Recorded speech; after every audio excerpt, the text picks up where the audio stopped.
When you're working to build healthy eating habits, it's very helpful to get good at keeping simple staples on hand that you enjoy and that you can lean on when you are tired, hungry, and you don't have a plan. And this is exactly where your freezer can become your best friend. So today I'm going to share some of the simple staples that I always keep in my freezer to help me create very delicious, easy, healthy meals when I'm in a pinch. Now, before I jump in, I just want to thank today's sponsor, Wild Grain. They are the very first bake from frozen subscription box for beautiful sourdough breads, artisanal pastries, and fresh pastas. They partner with small bakers and pasta makers across the country to keep the tradition of artisanal and nutritional foods alive, which I absolutely adore, and I'm going to share more on them in just a bit.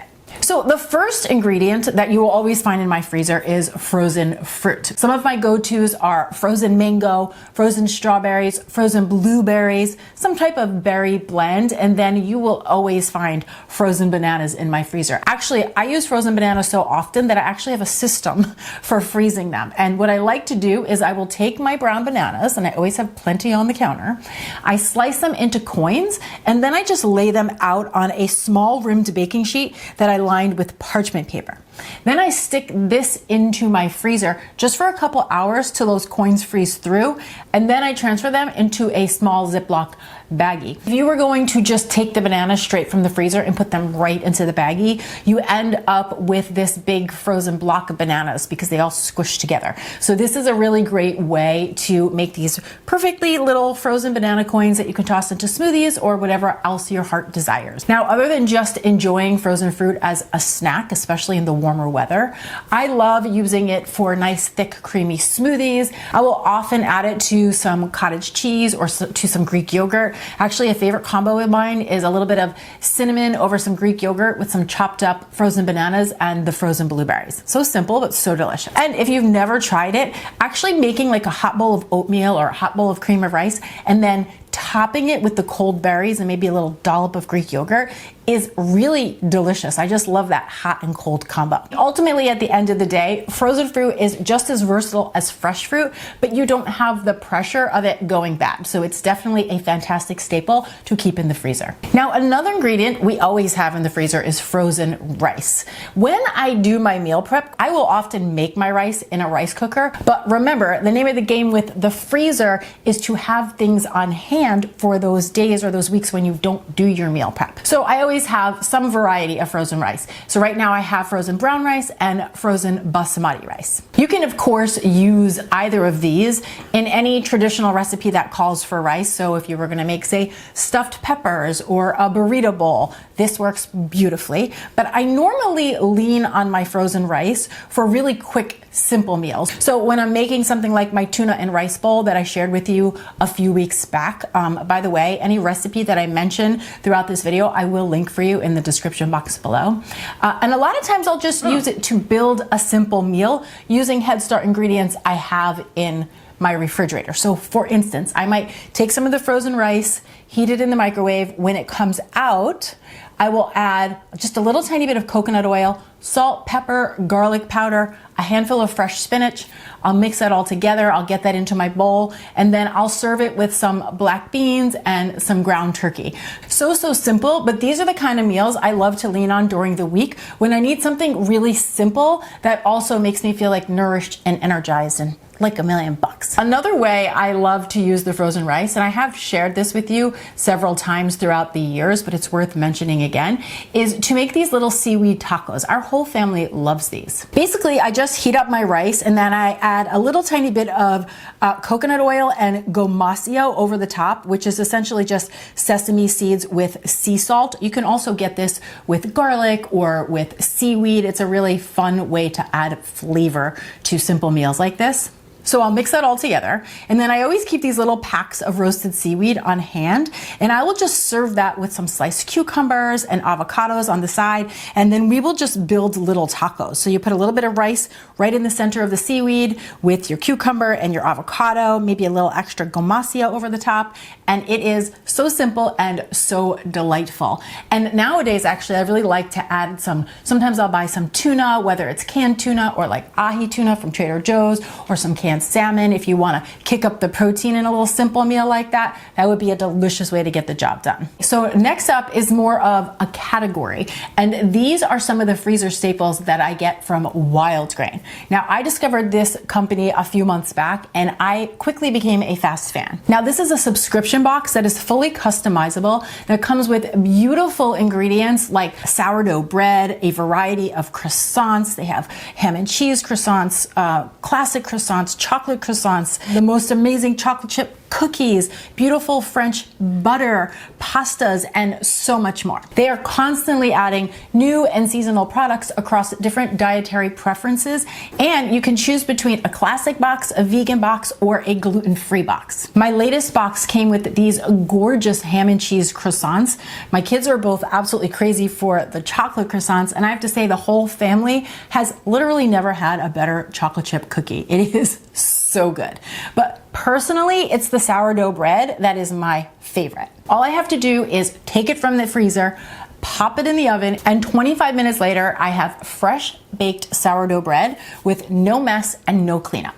And unlike most store-bought breads, Wild Grain uses a slow fermentation process and ingredients you can actually pronounce. So this makes their bread easy on your belly and naturally rich in nutrients and antioxidants. A breakfast I have been eating on repeat is I will take a slice of the sourdough bread, pop it in the toaster, get it nice and golden, and then I top that with mashed avocado, some scrambled egg whites. You could also do whole eggs, of course, but I really like the egg whites because it helps me boost that protein content.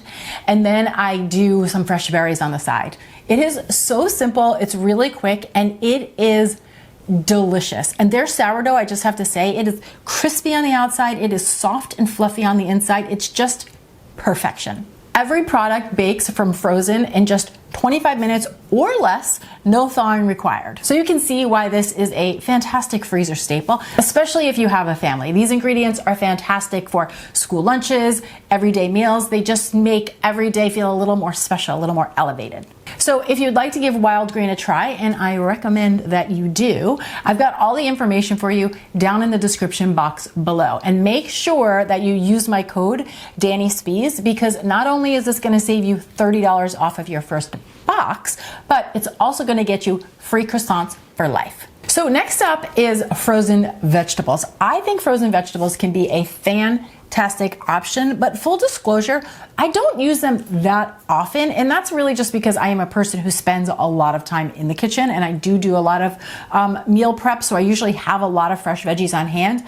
But with that being said, you will always find some frozen cauliflower rice and some edamame in my freezer. Edamame honestly is just a snack that our family loves. I also love to toss it into a salad, but most of the time I'm just serving these in a bowl with a little fresh salt over the top, and we're eating it like it's popcorn. So good.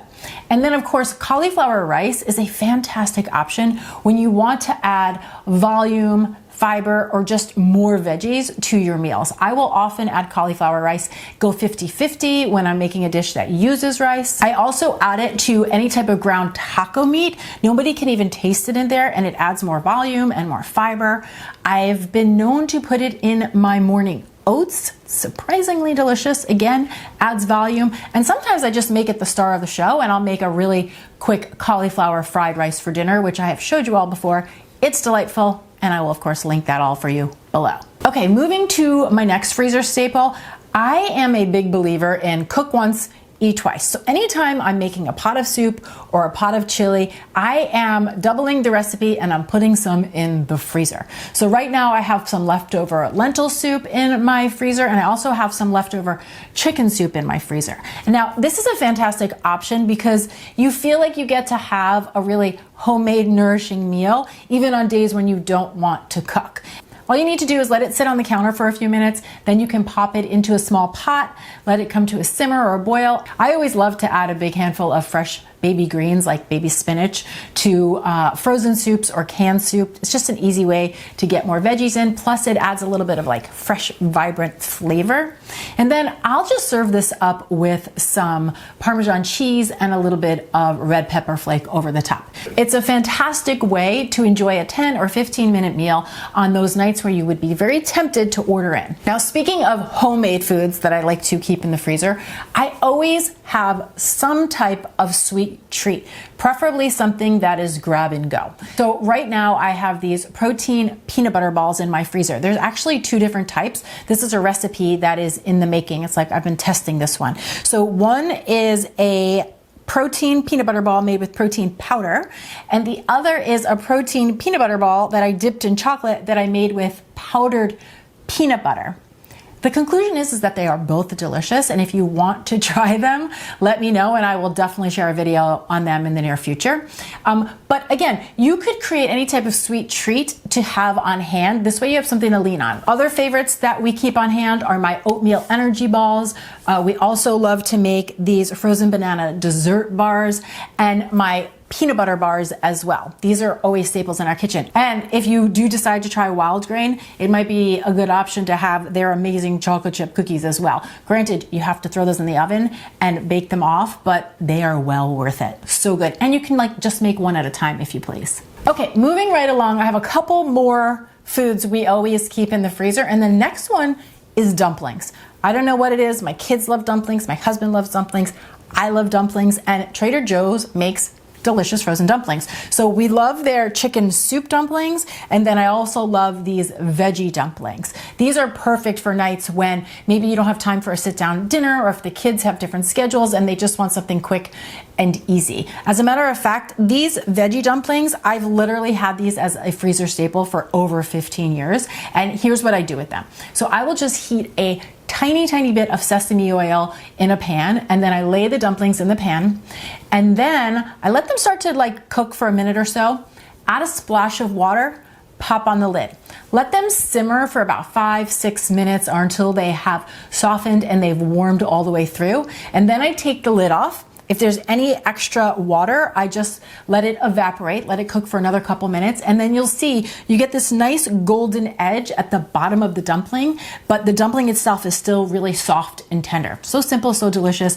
And I always serve this with a little sauce that I make with Greek yogurt and sriracha. It is the perfect combo, and I will be really excited if you give it a try. And then the last freezer staple that I'll touch on today is some type of protein option, which usually means some type of meat. And this does change and vary, but this is what I have on hand right now. I have some turkey sausage that we will use for breakfast. I have some chicken breast, which I will use often when I'm taking it from the freezer. I'm using it for slow cooker meals like my barbecue shredded chicken or my buffalo shredded chicken or salsa shredded chicken, those really simple shredded chicken options. I also have some grass-fed filet mignons, and then I have these turkey burgers, which I haven't tried yet, but I am excited to give a go.